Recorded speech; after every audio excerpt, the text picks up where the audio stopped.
Hey, morning, comrades. So I made a little oopsie whoopsie. I was going to release a video. Well, I'm going to release. This is the video. So I released a video this morning for Highlander II The Quickening, and I accidentally put the audio for the Highlander Search for Vengeance anime on there, which I was going to release in a couple weeks or something. Anyway, Jesus. So I'm listening to it this morning because I was listening to my stuff just because I do stupid shit like this sometimes. And I love the sound of my own voice. I'm a egomaniac and such. So I released it, and then I listened to it. I'm like, this is not the right video. Fuck. So I'm recording it right now in my car on my drive to work, and then hopefully I will be able to VPN through the VPN that my work has set up, as I can do most of the time. Sometimes it doesn't work. And then I'll be able to upload all this stuff and get it figured out on my lunch break or something. Anyway. Stupid shit. All right. So, Highlander II The Quickening. This is the final... This is the second movie that was made with Chris Lambert and Sean Connery. And it gets, like, super fucking wackadoo. So, the whole thing is, like, the Highlanders are... I read somewhere, and I've seen this before, and I kind of remembered it, but maybe it's because I read it. The Highlanders are actually... Not the Highlanders. The Immortals are, like, aliens, but that is not true at all. They're just from the past. I think.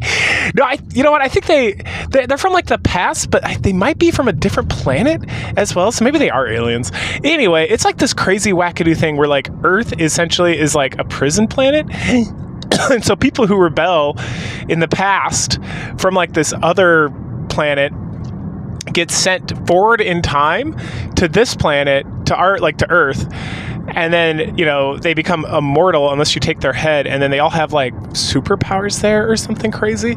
So then that allows them to, because of like whatever futuristic or, you know, past-centric like voodoo mysticism, allows them to become dominant. And like once they're the last immortal, which is one of those things where it's like, well, if you keep sending people to like this prison planet, like, would there ever be a last? Because they do, like, you know, so Sean Connery got sent, and then Christopher Lambert got sent, and then like they like live for like 600 years plus, right? If you go with the Mythos Chronicles, for like Sean Connery was around for like thousands of years. Anyway, and then something about...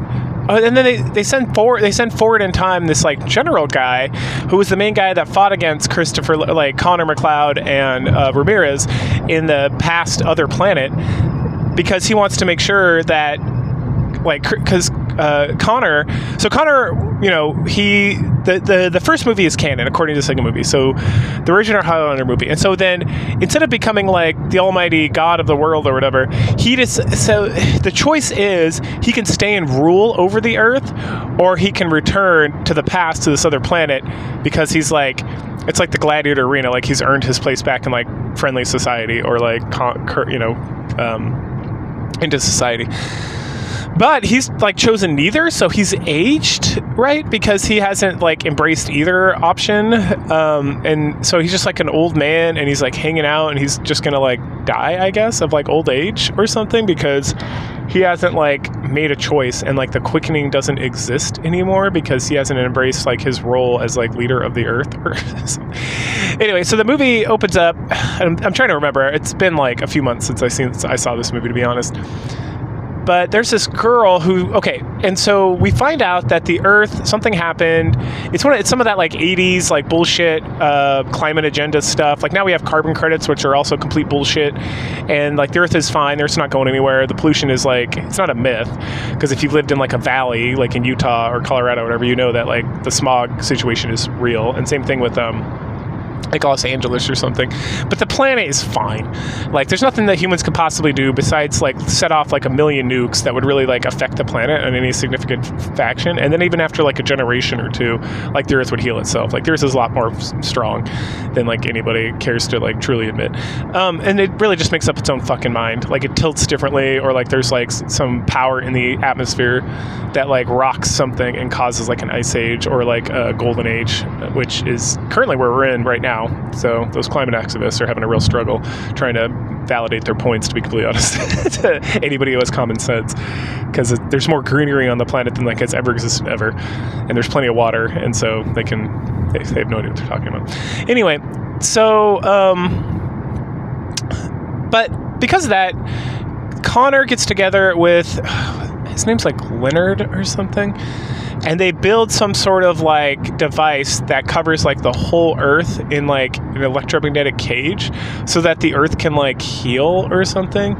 And so they've been under this cage for like 20 years or something, and then the rebels are finding information because they're like, we don't need this cage no mo.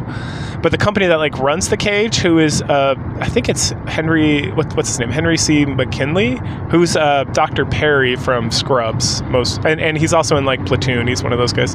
So he's in a bunch of stuff. He's in Office Space and stuff. I think that's his name. I think it's Henry McKinley. It might be Harry. Anyway, it's something like that.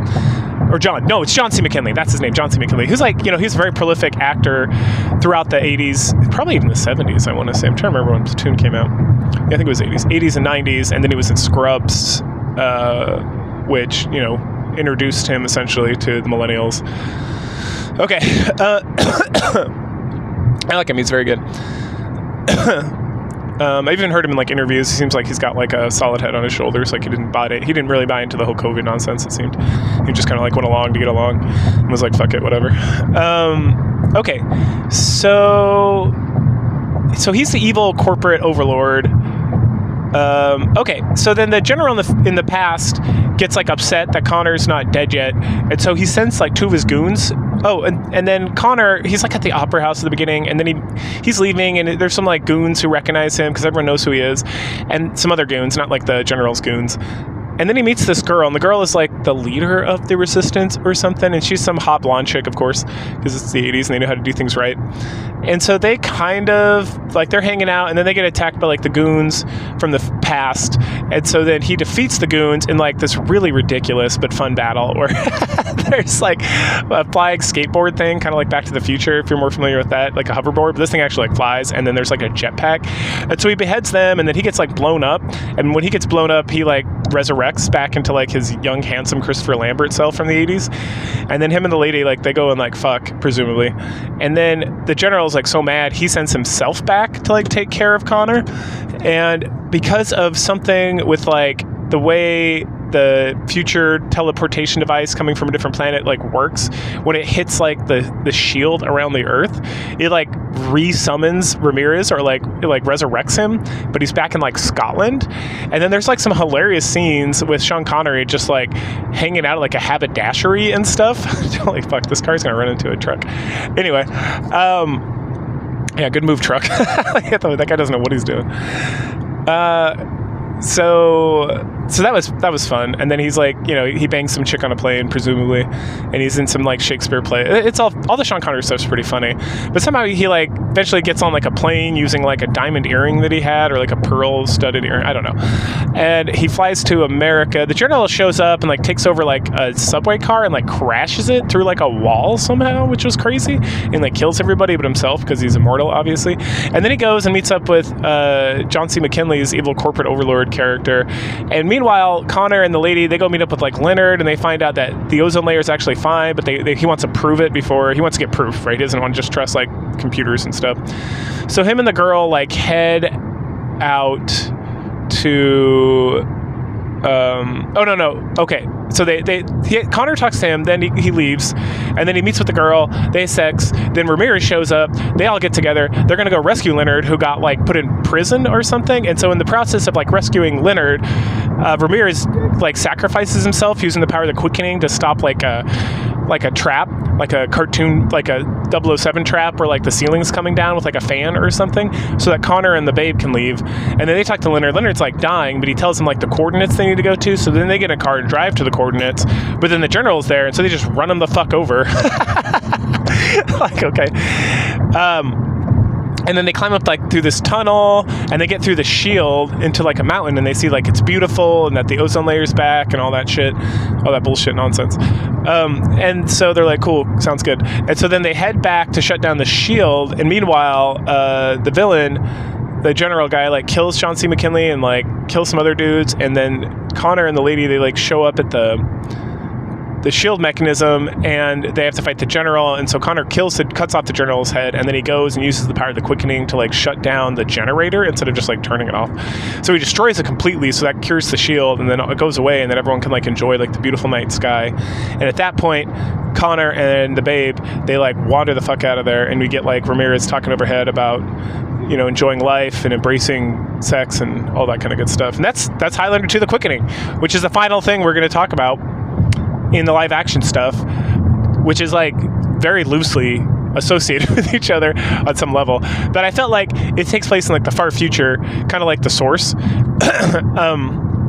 or Endgame. So it kind of like falls in line out here. I probably could have just like talked about it more closely related to Highlander 1, but I feel like it's like I almost feel like you watch 1, then you watch number 3 with the Asian guy, and then you can like bring in the Highlander show with Duncan MacLeod, and it doesn't make sense, right?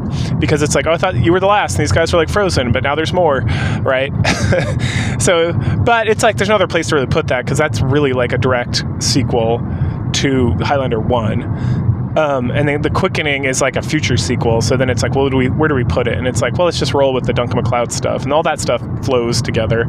Even that it's like a split timeline at that juncture, and to be completely honest. So it's either you do 1, 3, 2, right, and that's like a full Connor MacLeod thing, or instead of that, like you go 1, 3, and then, or even you just go 1 and then straight into like the Duncan MacLeod stuff and Raven and all that, and then that finally, and then you come back to like Endgame and The Source.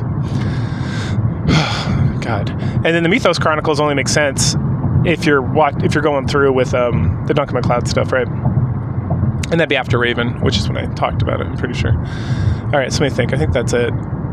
Yeah, so we have a couple more like Highlander things that are just like random Highlander things. We have the Saturday morning cartoon, which we're going to talk about in a couple of weeks. But next week, I think, or in 2 weeks, we're going to talk about Highlander, the Vengeance one, which is pretty good. It's like an anime done by the same guy who did Ninja Scroll.